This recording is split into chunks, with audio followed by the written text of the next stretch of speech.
कभी सोचा है कि कुछ स्टूडेंट्स हमेशा टॉप कैसे कर लेते हैं, वो भी बिना ज्यादा टेंशन लिए। लगता है जैसे उनके पास कोई सीक्रेट कोड हो। सभी टॉपर्स में एक बात कॉमन है, उन्होंने कुछ ऐसे अनस्पोकन रूल्स फॉलो किए जिनसे उनकी स्टडी ही बदल गई। ये सिर्फ इंटेलिजेंस की बात नहीं बल्कि स्मार्ट स्ट्रेटेजी की बात है। इस वीडियो में मैं वो 7 सीक्रेट्स बताऊंगा जो हर टॉपर फॉलो करता है। ये टिप्स तुम्हें भी एवरेज से टॉपर बनने में हेल्प करेंगे।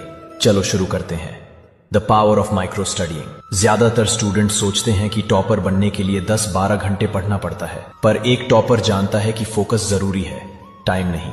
इसलिए वो माइक्रो स्टडीइंग यूज करते हैं। लंबे अनब्रोकन स्टडी सेशंस के बजाय वो अपना टाइम 25 मिनट के फोकस्ड बर्स्ट में तोड़ देते हैं। अपने माइक्रो स्टडीइंग सेशंस के लिए 25 मिनट का टाइमर सेट करो। फोन को दूसरे रूम में रखो। गोल है उस शॉर्ट टाइम में सच 100 फोकस करना। 25 मिनट के बाद 5 मिनट का break low.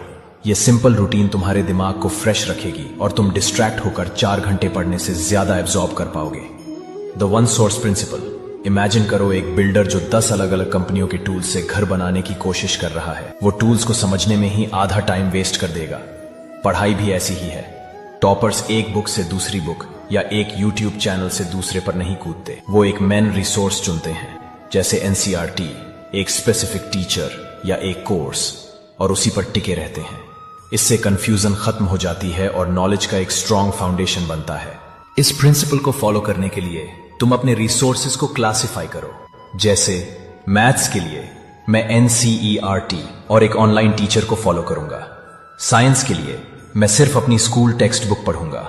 The brain dump for overthinking. Overthinking एक क्लटर रूम जैसा है, कुछ मिलता नहीं और फोकस करना मुश्किल है। और अगर तुम खुद से सोचना बंद करो बोलते हो तो तुम्हारा दिमाग उसी चीज के बारे में और सोचेगा। इसका सॉल्यूशन है एक सिंपल टेक्निक जिसे ब्रेन डंप कहते हैं। जब भी तुम्हारा दिमाग वरीज से भरा हो, दोस्तों के बारे में, सोशल मीडिया या कुछ भी, एक नोटबुक लो और वो सारी चीजें लिख दो। अपने दिमाग से निकालकर पेपर पर डाल दो। तुम्हें सरप्राइज होगा कि तुम्हारा दिमाग कितना क्लियर हो जाता है और तुम पढ़ाई पर फोकस कर पाओगे। The active recall method. ज्यादातर स्टूडेंट्स नोट्स को बार बार पढ़ते हैं, जिसे हम पैसिव लर्निंग कहते हैं, पर टॉपर्स जानते हैं कि ये काफी नहीं है। इसके बजाय वो एक्टिव रिकॉल का इस्तेमाल करते हैं। ये कैसे काम करता है? एक टॉपिक पढ़ने के बाद अपनी नोटबुक बंद करो। अब बिना देखे खुद को जोर से समझाओ कि तुमने क्या सीखा है। अगर तुम अटक जाते हो तो ही नोट्स देखो। ये तुम्हारे दिमाग को मजबूर करता है कि वो इंफॉर्मेशन को याद करे, जिससे वो तुम्हारी मेमोरी में मजबूती से बैठ जाती है। The teach to learn principle. ये एक और पावरफुल तरीका है। जब तुम कोई नया कॉन्सेप्ट सीखो तो उसे किसी और को सिखाने की कोशिश करो, चाहे वो कोई दोस्त हो या बस